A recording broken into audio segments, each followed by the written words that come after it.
আমি এক নারীর প্রতি আসক্ত, সেটা হচ্ছে আমি আমার বউর প্রতি আসক্ত। আমার সামনে যদি হাজার সুন্দর সুন্দর মেয়ে লাইন ধরেও ঘুরে বা আমাকে প্রপোজ করে, আমি ডিরেক্ট রিজেক্ট করে দিব। কারণ ওই যে আমি এক নারীর প্রতি আসক্ত, আমি এক নারীকেই ভালোবাসি। ওই নারীর ভিতরে এমন কিছু নাই, আবার এমন কিছু আছে যে আমার খুব ভালোবাসে, আমাকে প্রায়োরিটি দেয়, আমার খুব কেয়ার করে, রেসপন্স করে, আমাকে বুঝে। তো সেই ক্ষেত্রে আমি তাকে অনেক ভালোবাসি। বর্তমান যুগে মানুষ বলে যে টাকা পয়সা দিয়ে সব, আসলে টাকা পয়সা দিয়ে ভালোবাসা কিনা যায় না। যে বোঝার সে অল্পতেই বুঝে, অল্পতেই খুশি থাকে।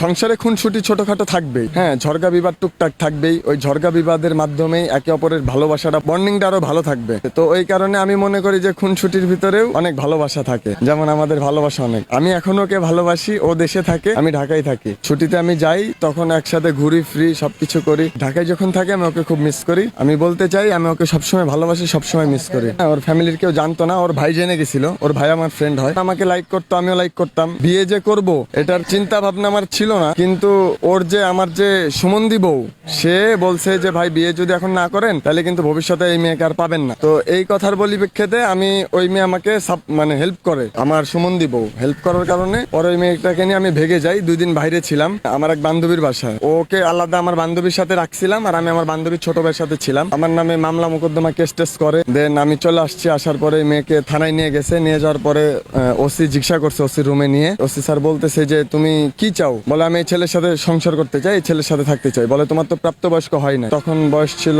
16 বছর, তখন আমার বয়স ছিল 21। এই মেয়েটার আমি বিয়ে করছি। যাই হোক, পরে ফ্যামিলিগত ভাবে মেয়েটার সাথে আমার সম্পর্ক, ফ্যামিলি ভাবে বিয়েটা দিছে। ওরে আমি বলতে চাই যে আমি ওকে সবসময় ভালোবাসি, সবসময় ভালোবাসবো, অল টাইম ভালোবাসবো। আর আমি ওর প্রতি খুবই লয়াল। ও ব্যতীত যদি পৃথিবীতে আরো হাজার হাজার সুন্দর সুন্দর মেয়ে এসে আমার সামনেও যদি দাঁড়ায় বলে যে আমি তোমাকে ভালোবাসি সৌরভ, আমি রিজেক্ট করে দিব। কারণ ওকে আমি অসম্ভব ভালোবাসি। হুমায়ুন ফরিদি স্যার যেমন একজনকে অসম্ভব ভালোবাসতেন, সেম আমিও তাকে অসম্ভব ভালোবাসি, আমার বউকে। ছেলেরা কি চায় ওয়াইফের কাছে মূলত? ছেলেরা কি চায়? একটা ছেলে চায় যে মেয়েটা তাকে ভালোবাসুক, তার প্রতি লয়াল থাকুক, তাকে কেয়ার করুক, এগুলোই চায়। এই 5 বছর হবে